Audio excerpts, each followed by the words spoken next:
بسم الله الرحمن الرحيم.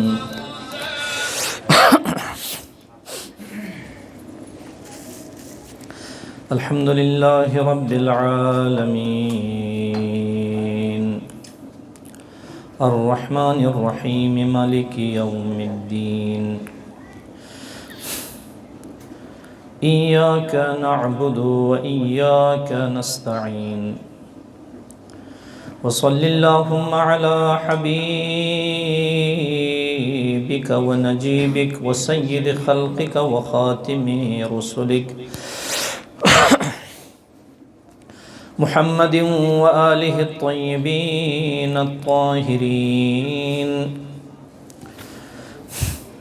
واللعنة الدائمة على أعدائهم أجمعين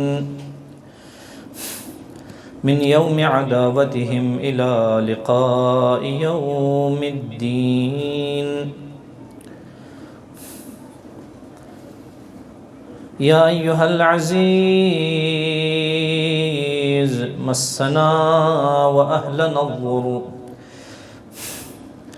وجئنا ببضاعة مزجاة فأوف لنا الكيل وتصدق علينا إن الله يجزي المتصدقين. نزيلك حيثما اتجهت ركابي وضيفك حيث كنت من البلاد.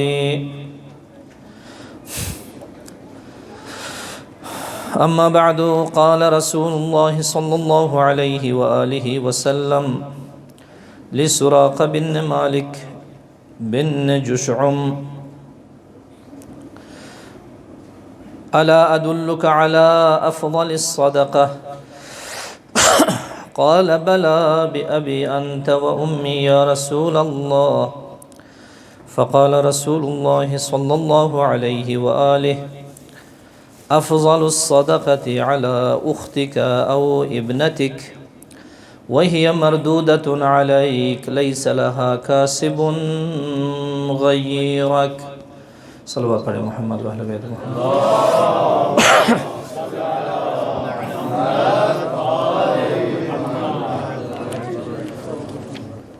اپنے اعمال کی قبولی کے لیے، دعاؤں کی اجابت کے لیے ایک مرتبہ پھر سے صلوات پڑھیں محمد و اہل بیت محمد.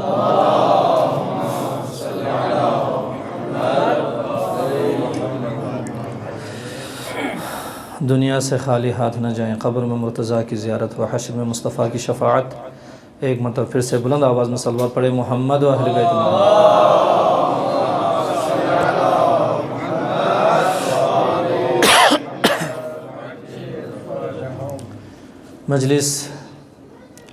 مجلس ترحیم ہے.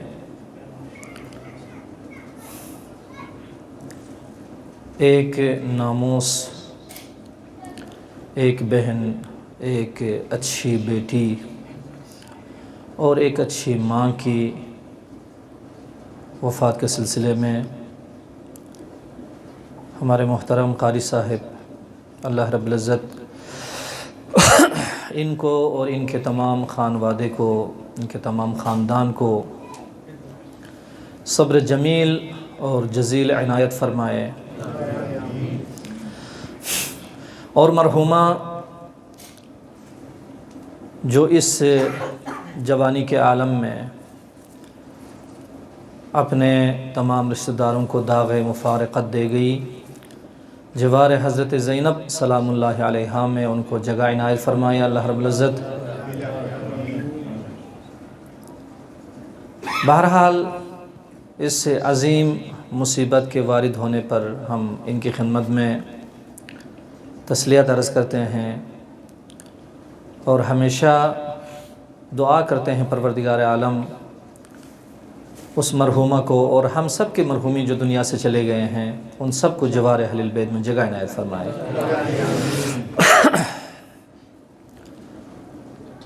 بہن ہو، ماں ہو، داغ مفارقت اور ان کی جدائی بہت مشکل ہوتی ہے، اور تاریخ میں ابتدائے کائنات سے لے کر قبلہ آپ یہاں پر آ جائیں، مجھے اذیت ہو رہا ہے، آ جائیں ادھر، آ جائیں، بسم اللہ، آ جائیں نا، آ جائیں، آ جائیں ادھر، آ جائیں، صلوات پر محمد و اہل بیت محمد پر۔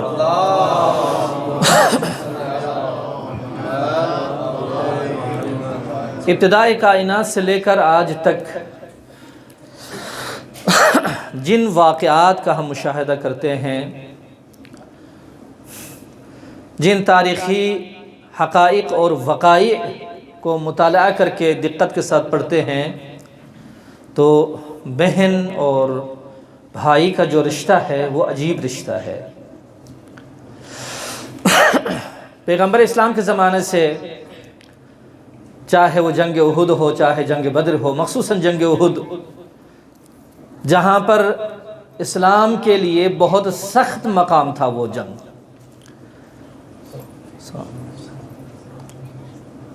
بہت مشکل اور کٹھن مرحلہ تھا، وہ مرحلہ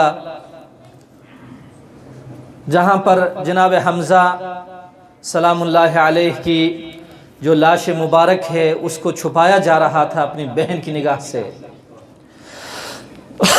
اسی طریقے سے یہ سلسلہ تاریخ کا چلتا چلتا کربلا میں جب پہنچا تو وہاں پر بہن بھائی کا جو رشتہ ہے وہ عجیب انداز سے ہمیں نظر آتا ہے، اور یہ سلسلہ آج تک یہ سلسلہ چل رہا ہے کہ بہن بھائی کا جو رشتہ ہے کتنا بڑا ہے، اس میں کتنی محبت ہے۔ تو یہ بھی ان حقوق میں شامل ہے کہ اللہ رب العزت نے بہن کی گردن پر بھائی کے لیے ایک حق رکھا ہے، اور بھائی کی گردن پر بہن کے لیے ایک حق رکھا ہے۔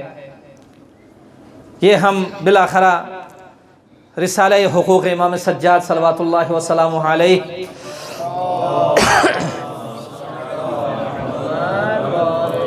جب اس رسالے کی جب قرأت کرتے ہیں، تلاوت جب کرتے ہیں، تو یہ حقوق ہمارے لیے واضح ہو جاتے ہیں، روشن ہو جاتے ہیں کہ اسلام نے کس طریقے سے ایک صنف نازک جس کا نام ماں ہے، اس کو کس اہمیت کے ساتھ بیان فرمایا، اور ایک صنف نازک جس کا نام بہن ہے اس کو کس طریقے سے بیان کیا۔ خود پیغمبر کریم نے، ان کے بعد آنے والے ان کے خلفائے برحق نے، چاہے انفاق کریں، چاہے صدقہ کہہ لیں، کہ یہ جو دونوں چیزیں ہم نماز پہ جب کھڑے ہو جاتے ہیں، نماز جنازہ پر یا ویسے دعاؤں پر، ہم یہی کہتے ہیں اللہم اغفر للمؤمنین والمؤمنات والمسلمین والمسلمات الاحیاء منہم والاموات۔ اور جو مہم ترین نقطہ یہاں پر یہ ہے، تابع اللہم بیننا وبینہم بالخیرات۔ یہ بہت عظیم نقطہ ہے یہاں پر کہ خداوند عالمین مسلمانوں کی مغفرت کرے، مومنین کی مغفرت کرے، چاہے وہ زندہ ہوں، چاہے دنیا سے چلے گئے ہوں۔ لیکن جو ہمیں خدائے متعال یہ توفیق عنایت کرے کہ ہم اپنے مردگان اور اپنے مرحومین کے ساتھ جو ہمارا رشتہ ہے اس رشتے کو توڑنے نہ دے، ٹوٹنے نہ دے، اس رشتے کو باقی رکھیں۔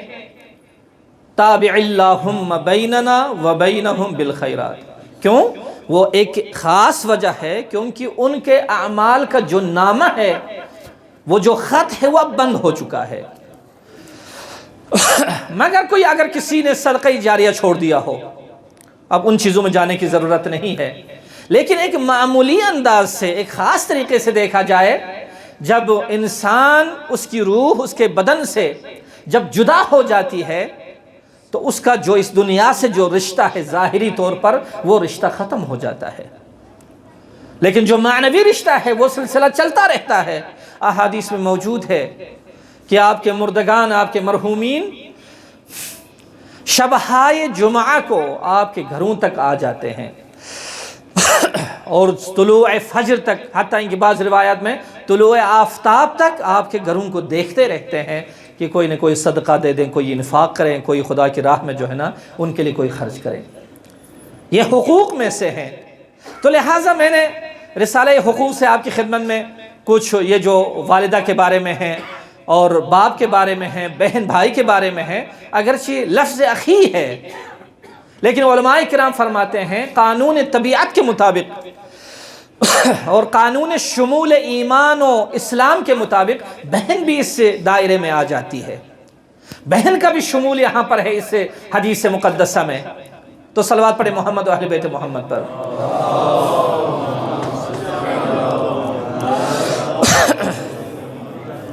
حضرت امام سجاد علیہ السلام نے روایت بہت لمبی چوڑی ہے، میں بس وہی جو والدہ کے بارے میں جو کچھ ہے اور ان کے بارے میں بس آپ کی خدمت میں عبارت کے الفاظ جو ہے نا ادا کروں گا۔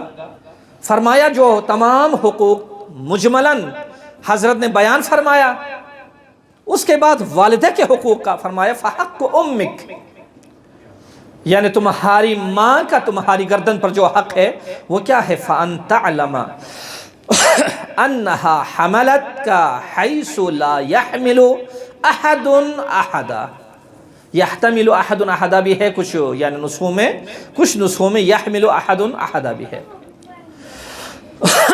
ان الفاظ کو نظر میں رکھ کر ہمیں اس بات کی سمجھ آتی ہے کہ اللہ رب العزت نے جب اپنی وحدانیت کا جب ذکر کرتا ہے، اللہ کہتا ہے میری عبودیت، میری وحدانیت، پھر اپنے والدین کے ساتھ محبت اور ان کا احترام، ان کی عزت۔ عجیب ہے، یعنی اس روایت میں یہ بتایا جاتا ہے کہ جو والدہ ہے ان کی خلقت عجیب ہے، ان کی خدمات عجیب ہے، جو لاسانی ہے، اصلاً بے مثال ہے۔ روایت کے الفاظ اس طریقے سے ہے، کیوں؟ حضرت نے فرمایا تمہاری ماں کا تمہاری گردن پر سب سے بڑا حق، ہم چونکہ طالب علم ہے یہاں پر، ہم طالب علم ہے یہاں پر، سب سے زیادہ ہمیں اپنی والدہ کا حق سمجھنا ضروری ہے۔ یہ جو بہت شکریہ صاحب، یہ جو مثلا یہاں پر مسائل موجود ہے کہ والدہ کو یہاں پر بلایا جاتا ہے، یہ مشہد کی زندگی کی بات کر رہا ہوں، ہم کوشش کرتے ہیں حقائق کو پہنچائیں، لیکن حقائق پھر بھی کہتے ہیں الحق مر، حق پھر بھی تلخ ہے، اس سے گزرنا آسان نہیں ہے۔ پاکستان سے، ہندوستان سے ماں کو دعوت دی جاتی ہے، یہاں پر لا کر کچھ عرصہ گزارنے کے بعد پھر دیکھتے ہیں بیوی اور ماں کی جنگ شروع ہو جاتی ہے، اور آخر میں بالآخرہ ماں سے معذرت خواہی کرتے ہیں، اماں مجھے معاف کرنا کہ یہ ہو گیا تو وہ ہو گیا سو ہو گیا۔ لیکن اگر والدہ کی وحدانیت کا اگر علم ہو جائے، ماں کی اگر بے مثالی کا اگر علم ہو جائے، پھر کبھی بھی زندگی میں یہ مرحلہ آنے ہی نہ دے انسان۔ اور ہمیں سب سے زیادہ ان نکات کی ضرورت ہے۔ حضرت باری حق کی آیات، ائمہ ہدی علیہ السلام کی روایات، ان کا مطالعہ کرتے فرمایا انہا حملت کا حیث، دیکھو یہاں پر یہ میں اس وجہ سے کہہ رہا ہوں، یعنی ماں کا امتیاز اور اس کی خصوصیت سب سے علیحدہ ہے۔ حضرت امام سجاد فرماتے ہیں یہاں پر حیث لا یحتمل یا یحمل احد احدا، سب سے پہلے اس مطلب کو دیکھ لیں کہ ماں نے تمہیں اس جگہ پر اٹھایا جو ایک نفر دوسرے نفر کو اٹھانے کو تیار ہی نہیں ہے، اصل طاقت ہی نہیں ہے۔ 9 مہینے انعقاد نطفے سے لے کر وضع حمل تک 9 مہینے، حملتہ امہ کرہا ووضعتہ کرہا، کتنی سختیاں ہیں، کراہت شدائد موجود ہے، لیکن کبھی بھی اپنے بچے کو کراہت یعنی معلوم ہونے نہیں دیتی ہے ماں۔ کبھی بچے کے ساتھ کھیلتے ہوئے، کبھی بچے کو جواب دیتے ہوئے، اپنے آپ کو انجان بناتے ہوئے، یعنی سب سے پہلا حق ماں کا تمہاری گردن پر یہ ہے، یہ دیکھیں کہ ماں نے تمہیں اس جگہ پر اٹھایا جس جگہ پر ایک فرد دوسرے فرد کو اٹھانے کو تیار نہیں ہے، ممکن نہیں ہے اس کے لیے، لا يحمل احدا لا يحتمل احدا احدا. وَأَطْعَمَتْ کا یہ وَأَعْطَتْ کا لفظ بھی ہے. وَأَطْعَمَتْ کا مِنْ ثَمَرَةِ قَلْبِهَا، باہر سے درخت سے میوہ توڑ کر دے دینا بہت مشکل نہیں ہے، دکان سے 1 کلو میوہ خرید کر دینا کوئی مشکل نہیں ہے، لیکن جو اپنے دل کا ثمر دے دے، دل کا خون پلائے اپنے بچے کو، اپنی زندگی کو فنا کی طرف اگر لے کے جائے لیکن بچے کی زندگی جو چاہے، یہ بہت بڑا کمال ہے. حضرت فرماتے ہیں وَأَطْعَمَتْكَ مِنْ ثَمَرَةِ قَلْبِهَا مَا لَا يُطْعِمُ أَحَدٌ أَحَدًا. بڑے بڑے جانور ذبح کریں گے، پورا جثہ جیسے عربی لوگ کرتے ہیں، کھلائیں گے لوگوں کو. یہ کھلانا مشکل نہیں ہے. بڑا دسترخوان، لمبا چوڑا دسترخوان 1000 کلومیٹر پر مشتمل ہو، وہ بھی بچھانا مشکل نہیں ہے.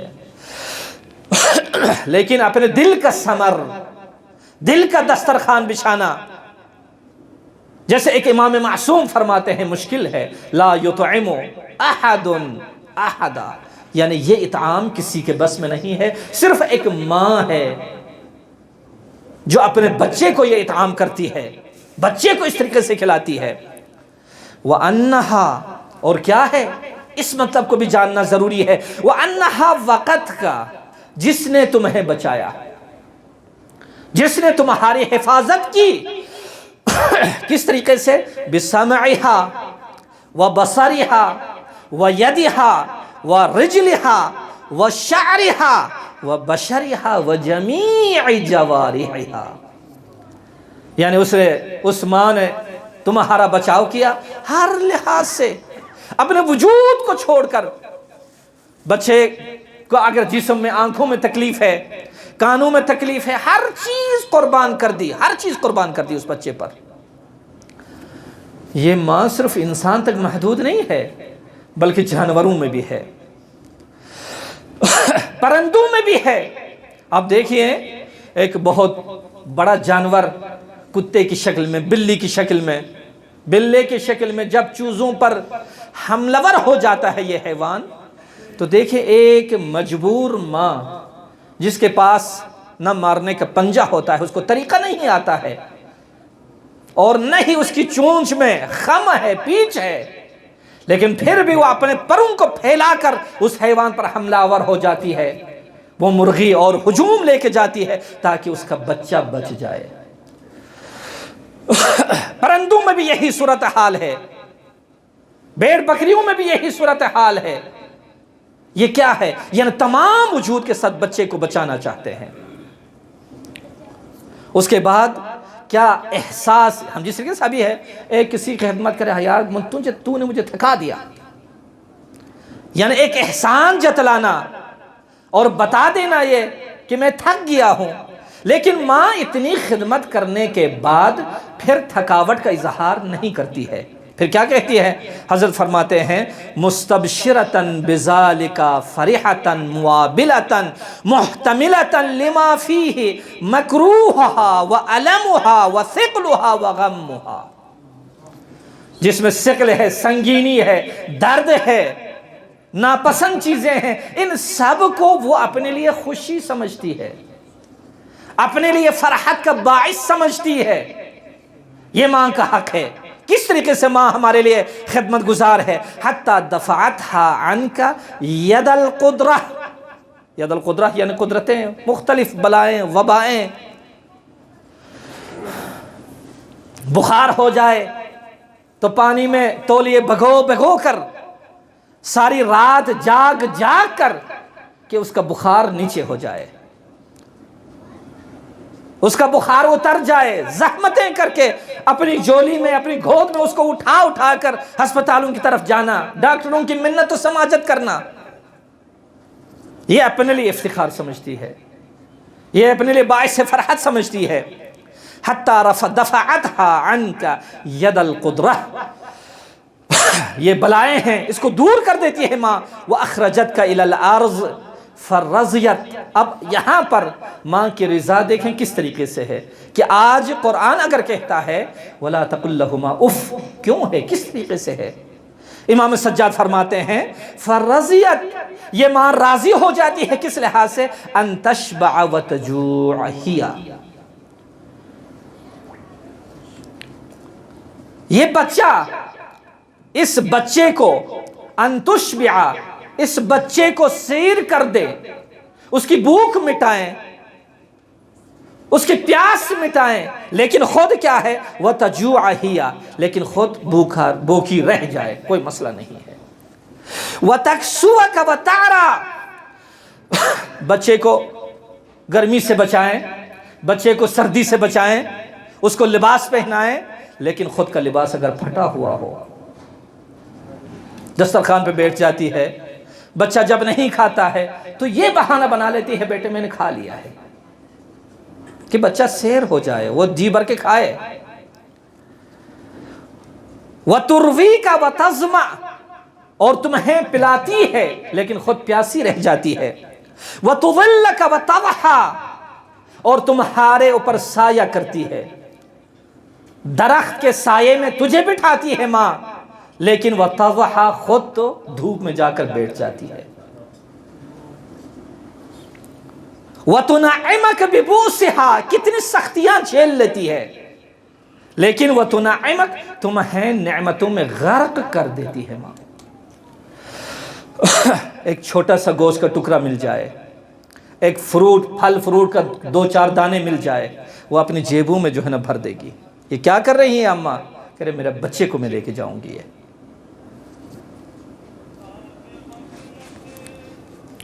وَتُلَزِّزُكَ بِالنَّوْمِ بِعَرَقِّهَا، اور کیا ہے؟ وہ بچے کو نیند کی لذت سے اسے مالا مال کر دے گی، لیکن خود جاگ رہی ہوگی۔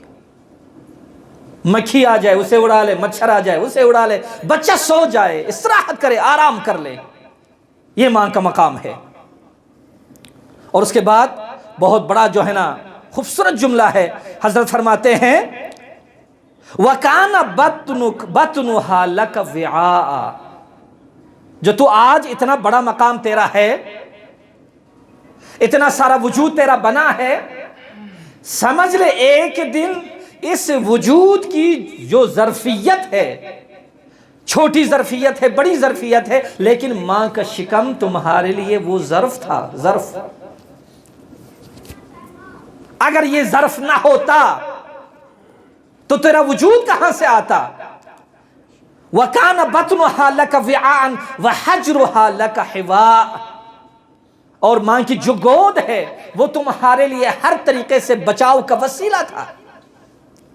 وہ اپنی گود میں لے کر ہر چیز سے، مکروہ اور ناپسند چیزوں سے تمہیں بچایا کرتی تھی۔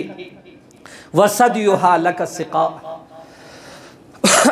تشنگی رفع کرنے کے لیے جو سرچشمہ ہے وہ تمہاری ماں کے سینے میں وہ چشمہ موجود ہے جس کی وجہ سے تم سیراب ہوا کرتے ہو۔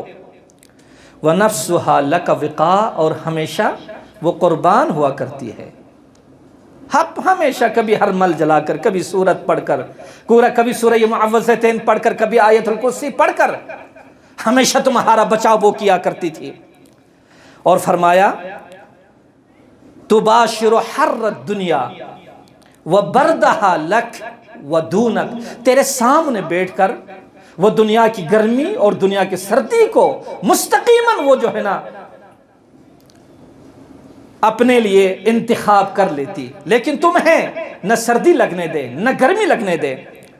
پھر فرماتے ہیں اب یہاں پر اتنی بات آئے فَتَشْكُرُهَا عَلَى قَدْرِ ذَلِكَ، اگر ماں کی اتنی قدر جانتے ہو، اگر اتنی قدردانی کرتے ہو تو فَتَشْكُرُهَا، تم ماں کا شکریہ ادا کرو۔ جس طریقے سے اللہ رب العزت نے فرمایا، ایسے ہی امام سجاد یہاں پر فرما رہے ہیں، اور اس کے بعد فرماتے ہیں وَلَا تَقْدِرُ عَلَيْهِ إِلَّا بِعَوْنِ اللَّهِ وَتَوْفِيقِهِ، اور یہ شکر کا فریضہ ادا نہیں ہوتا ہے مگر جس پر خدا کی رحمت ہو، جس پر خدا کی مہربانی ہو۔ صلوات پڑھیں محمد و اہل بیت محمد پر۔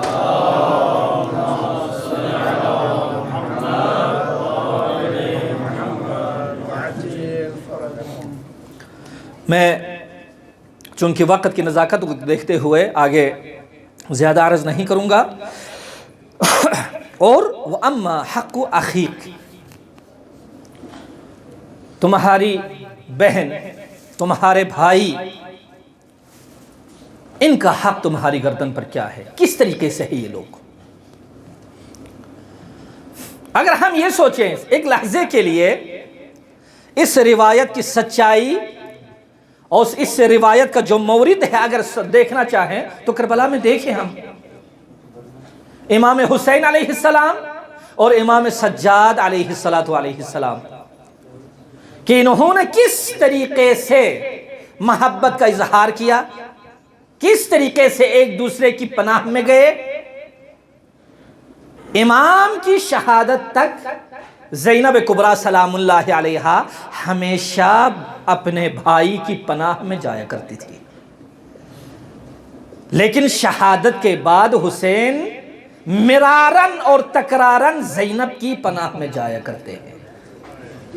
یعنی واقعیت ہے نا یہ، تو صرف اس کو واضح کرنے کے لیے، اپنی بہن اور اپنے بھائی کا حق سمجھنے کے لیے، فَتَعْلَمْ تو جان أَنَّهُ يَدُكَ الَّتِي تَبْسُطُهَا، وہ تمہارے وہ ہاتھ ہیں جو تم پھیلاتے ہو۔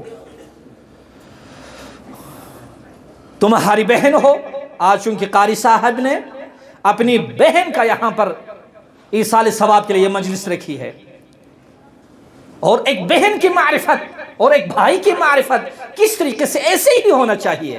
ابھی ایک روایت جو یعنی سرنامہ کلام میں نے قرار دی ہے، اس کو بھی عرض کروں گا آپ کی خدمت میں۔ یہ بہن بھائی کیا ہے؟ التی یدک التی تبسطها، جس ہاتھ کو تم پھیلاتے ہو، جس میں وسعت پیدا ہوتی ہے، یہ بہن بھائی کا رشتہ اس طریقے سے ہے۔ وَظَهْرُكَ الَّذِي تَلْتَجُ إِلَيْهِ، دیکھنا ہم کہتے ہیں پشت پناہ، بہن بھائی کے لیے پشت پناہ ہے، بھائی بہن کے لیے پشت پناہ ہے۔ اور جیسے کربلا میں یہ عظیم، بہت بڑا عظیم واقعہ ہے کہ اس میں ایسا ہی ہے، کبھی زینب حسین کے لیے پشت پناہ اور کبھی حسین علیہ السلام زینب کے لیے پشت پناہ۔ وَعِزُّكَ الَّذِي تَعْتَمِدُ عَلَيْهِ، یہ بہن بھائی کا جو رشتہ ہے وہ کیا ہے؟ وہ تمہاری وہ عزت ہے جس عزت پر تمہارا بھروسہ ہونا چاہیے، جس عزت پر تمہارا اعتماد ہے، اس عزت پر اعتماد کرنا چاہیے جس عزت کو اللہ رب العزت نے ہمارے لیے مشخص کیا ہے۔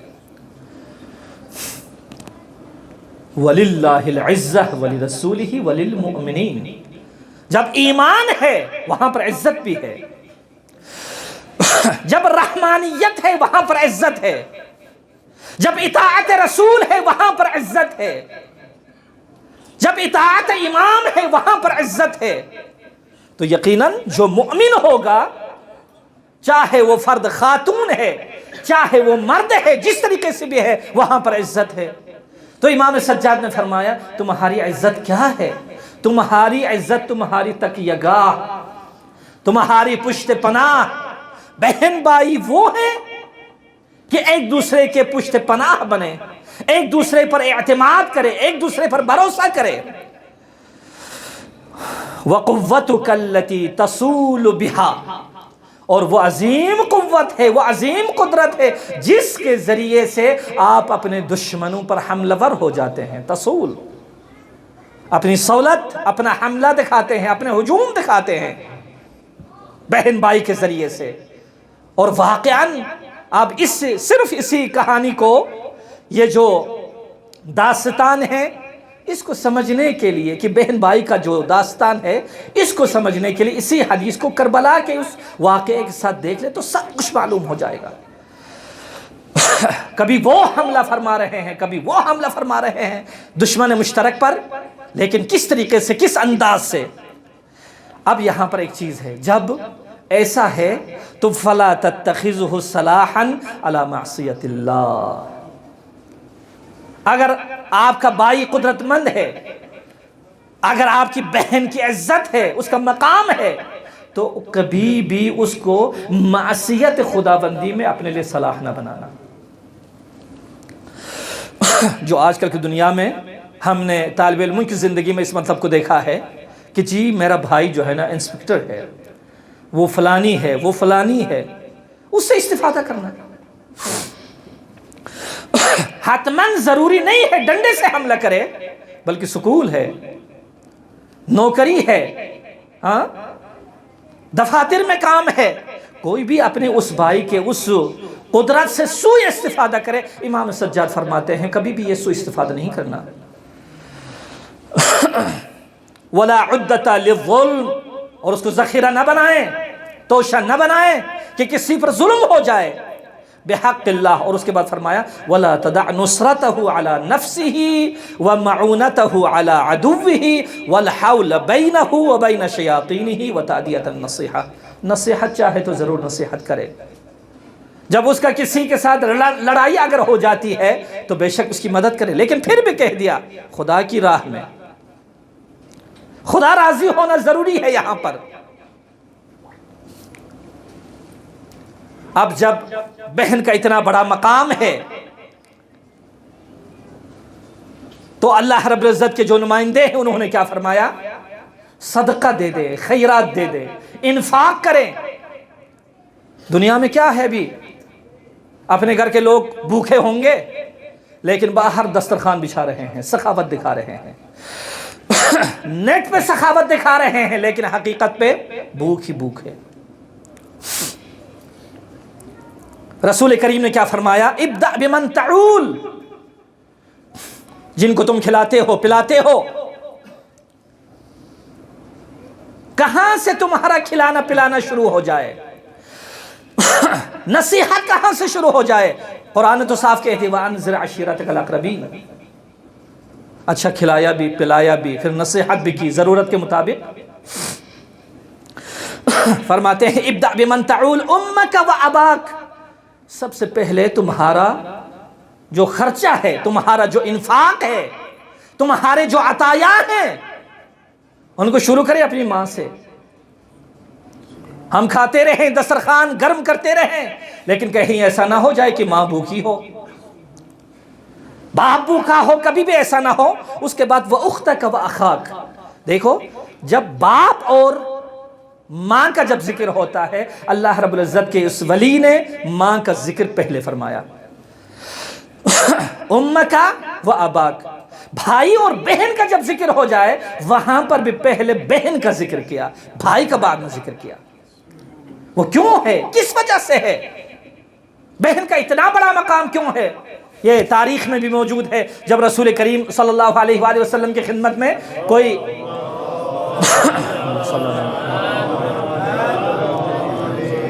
رضائی بہن جب آ جاتی ہے، حضرت کھڑے ہو گئے، اپنے ابا کو ان کے لیے بچھا دیا، ان کو بٹھایا، اور تبسم کے ساتھ اچھے چہرے کے ساتھ حضرت نے ان کے ساتھ تکلم فرمایا۔ وہ چلی گئی، جب اس کا بھائی آ گئے تو حضرت نے ان کے ساتھ اتنا نہیں کیا۔ وہ کیوں؟ پیغمبر سے پوچھا گیا یا رسول اللہ، آپ نے بہن کے ساتھ اتنا بڑا احترام، اتنا بڑا اچھا سلوک، اور بھائی کے ساتھ اتنا نہیں تھا۔ تو حضرت نے فرمایا کیوں ہے؟ کیونکہ بہن کا دل جو ہے نا وہ محبت سے بھرا ہوتا ہے، اپنے ماں باپ کی خدمت میں یہ زیادہ اس کا حصہ ہوا کرتا ہے۔ اس وجہ سے میں نے اپنی بہن کا زیادہ احترام کیا بھائی کی نسبت۔ اور حضرت نے فرمایا ثم ادناک فادناک، ماں سے شروع کریں، باپ کی خدمت کریں، بہن کی خدمت کریں، بھائی کی خدمت کریں۔ کہیں ایسا نہ ہو بھائی وہاں پر پاکستان ہندوستان میں مریض ہو اور یہاں پر جو ہے نا ایسے ہی سفرے بچھاتے رہو۔ سفرہ رنگین کرنے کے ساتھ وہ رنگ الہی صبغت اللہ نہیں آتی ہے۔ صبغت اللہ کے لیے اللہ ہی کا دسترخوان بچھانا ضروری ہے۔ اللہ نے دسترخوان کو اس طریقے سے بچھایا ہے، پہلے والدہ، پھر باپ، پھر بہن، پھر بھائی، پھر فرمایا ثم ادنا ثم ادناک فادناک، پھر رشتے میں جتنے دور چلے جائیں گے اسی حساب سے پھر جا کے دیکھیں معاشرہ کس حد تک گلزار میں تبدیل ہو جاتا ہے۔ اور حضرت نے فرمایا ارے وہ انسان جو صدقے کا شعار لگاتے ہو، نعرہ لگاتے ہو کہ صدقہ تو بہت بڑی چیز ہے، یقیناً بہت بڑی چیز ہے، الصدقۃ ترد البلا، ہاں انسان کے حتیٰ ان کی موت بھی صدقہ، موت غیر حتمی بھی صدقہ ٹال دیتا ہے۔ بلاؤں کو دور کر دیتا ہے۔ لیکن حضرت نے فرمایا وقال اللہ صدقت وذو رحم محتاج، یعنی کوئی صدقہ بارگاہ الہی میں قابل قبول نہیں ہے جبکہ اس کا رشتہ دار محتاج ہو، جبکہ اس کا رشتہ دار بھوکا ہو، اس کے احتیاج کے ساتھ کبھی بھی صدقہ قابل قبول نہیں ہے۔ دوسری روایت میں جو آپ کی خدمت میں عرض کیا، رسول کریم نے سراقہ ابن مالک ابن جعشم سے فرمایا الا ادلک علی افضل الصدقہ، اے سراقہ بہترین صدقے پر کیا میں تیری رہنمائی نہ کروں، میں تمہیں بتاؤں ایک بہترین صدقہ کیا چیز ہے اس دنیا میں؟ انہوں نے عرض کیا بلا یا رسول اللہ بی ابی انت و امی، اے پیغمبر خدا یقیناً آپ یہ ہمیں بیان فرمائیں۔ تو حضرت نے کیا فرمایا؟ حضرت نے فرمایا قال رسول اللہ افضل الصدقہ علی اختک او ابنتک، بہترین جو صدقہ آپ دیتے ہیں، جو آج قاری صاحب نے اپنی بہن کے لیے یہ سفرہ یہاں پر دسترخوان یہاں پر بچھایا اس عظیم مجلس کا، بہترین صدقہ وہ صدقہ ہے جو تم اپنی بہن پر خرچ کرتے ہو، جو تم اپنی بیٹی پر خرچ کرتے ہو۔ کیوں؟ اس میں دو ہے چیز، ہم کہتے ہیں نا ہم ثواب اور ہم خرما۔ حضرت نے فرمایا وَهِيَ مَرْدُودَةٌ عَلَيْكَ، یہ جو آپ صدقہ دیں گے اپنی بہن کے لیے، اپنی بیٹی کے لیے، مردودۃ علیک، وہ تمہیں واپس مل جائے گا، واپس مل جائے گا۔ امام سجاد علیہ السلام فرماتے ہیں کیوں؟ کہ لیس لہا کاسب غیرک، کیونکہ اس صدقے کو کسب کرنے والا تمہارے علاوہ کوئی ہے ہی نہیں ہے، یعنی ثواب بھی ملے، اس کے بعد دنیا کی نعمتوں میں سے بھی متنعم ہو جائے، یہ وہ عظیم بہن ہے۔ جس طریقے سے مجھے بتایا گیا بہت بڑی عظیم، یعنی 9 بھائی کے درمیان ایک بہن، اور وہ بھی کہہ رہے تھے، فرما رہے تھے بڑی شدت کے ساتھ اللہ رب العزت سے مانگی گئی تھی۔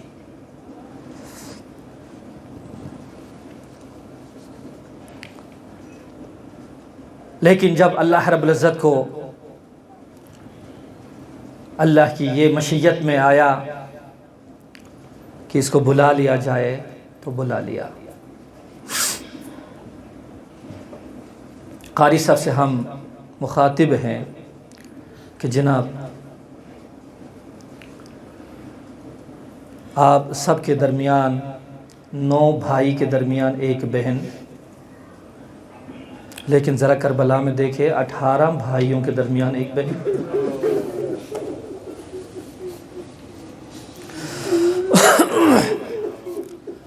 مرحومہ کا نام سکینہ ہے اور کربلا میں ایک چھوٹی بہنہ کا نام بھی سکینہ ہے۔ ان پر بھی سختیاں آئیں، موت کی سختی، دنیا کی سختیاں، لیکن وہ سکینہ جنہوں نے کیا کیا سختی نہیں دیکھی۔ میں 2 بچیوں کا ذکر کروں گا کہ ایک جناب سکینہ سلام اللہ علیہا کا اور ایک جناب رقیہ سلام اللہ علیہا کا، کہ دونوں بہنیں ہیں۔ یہ روایت میں موجود ہے، بہار میں بھی روایت موجود ہے مختلف طریقوں سے۔ سکینہ نے رقیہ کو بلایا، رقیہ 3 سال کی بیٹی تھی۔ جناب سکینہ سلام اللہ علیہا عمر کے لحاظ سے بڑی ہیں، رقیہ کو بلایا، کہا بہنہ دیکھیں سنا ہے بابا جا رہے ہیں میدان کی طرف، ذرا بابا کی خدمت میں جائیں گے، ان سے کہیں گے ہمیں مدینے کی طرف واپس کر دیں، پھر چلے جائیں میدان میں۔ سکینہ اور رقیہ پہنچی بابا کی خدمت میں، اور رقیہ چھوٹی تھی۔ سکینہ نے ایک عجیب وہاں پر خاکہ پیش کیا بابا کو، کہا بابا ہم نے سنا ہے کہ آپ یقیناً کربلا کے میدان کی طرف جائیں گے۔ بابا نے کہا اب کیا کروں، جس کا کوئی یار و مددگار نہ ہو وہ کیا کرے گی بیٹی، وہ کیا کرے، بالآخر میری مجبوری ہے میدان کی طرف جانا۔ تو سکینہ نے فرمایا بابا یاد ہے جب چچا مسلم کی شہادت کی خبر ملی تھی،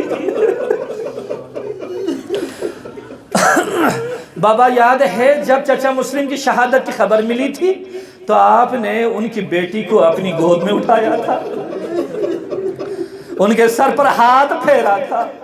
بابا مجھے یقین ہے آپ کی شہادت کے بعد ہمیں کوئی گود میں اٹھانے والا نہ ہوگا، ہمارے سر پر ہاتھ پھیرنے والا کوئی نہ ہوگا۔ ہائے کربلا کی بہن سکینہ، ہائے کربلا کی بہن رقیہ، اس وقت حسین کے دل پہ کیا گزرا ہو۔ سکینہ نے ایک التجا کی، بابا میں نہیں روکوں گی لیکن پہلے نانا کے روزے پر ہمیں پہنچا دینا۔ اللہ اکبر، اللہ اکبر۔ اس بی بی پر کتنے مصائب آئے، کتنی کم سنی میں کتنے ظلم ڈھائے گئے۔ عصر عاشور کے بعد زینب کو سکینہ نظر نہیں آئی، کبھی جلے ہوئے خیام کی طرف، کبھی مقتل کی طرف، کبھی فرات کی طرف رخ کر کے عرض کر دی ہے، عباس بھیا سکینہ نظر نہیں آتی ہے، کیا سکینہ تیرے پاس آ گئی ہے؟ لیکن شام غریبان ہو چکی ہے، کبھی مقتل کی طرف دوڑتی ہے، کبھی خیام کی طرف دوڑتی ہے، سکینہ نظر نہ آئی، لاشوں کی ٹھوکر کھاتی ہوئی ایک طرف سے آواز رونے کی آ رہی ہے۔ ہائے زینب نے کیا دیکھا، ایک سر بریدہ لاش ہے، سکینہ نے اپنے رخساروں کو اس لاش کے قدموں سے لپٹی ہوئی ہے۔ اللہ اکبر، مکان بدلتا گیا، ہائی شام کا زندان ہے، رات کی تاریکی ہے، رقیہ نے بابا کو خواب میں دیکھا ہے، گھبراتی ہوئی بیدار ہو گئی، پھپھی سے کہا پھپھی میرا بابا ابھی آ گئے تھے، کہاں چلے گئے؟ بیویوں میں ماں حسینہ کی صدا بلند ہوئی، یزید تک خبر پہنچائی گئی، کہا گیا حسین کی بیٹی نے بابا کو خواب میں دیکھا ہے۔ اللہ اکبر، اتنے میں حسین کا سر مبارک رقیہ کے لیے بھیج دیا گیا، رومال پڑا ہوا تھا۔ رقیہ نے کہا پھوپھی اماں میں کھانا نہیں چاہتی، مجھے بابا کی زیارت چاہیے۔ اتنے میں زینب نے رومال اٹھایا، کہا بیٹی یہ تمہارے بابا کا کٹا ہوا سر ہے۔ رقیہ کی نگاہ حسین کے چہرے انور پر پڑی، وہ چھوٹی چھوٹی انگلیاں کبھی داڑھی پر رکھتی ہے، کبھی سر کے بالوں میں۔ عرض کیا بابا جان یہ غبار کیسے تیرے چہرے پر بیٹھ گیا ہے؟ بابا تیری گردن کے رگوں کو کس ظالم نے کاٹا ہے؟ بابا مجھے اتنی کم سنی میں کس نے یتیم کر دیا؟ الا لعنت اللہ علی القوم الظالمین۔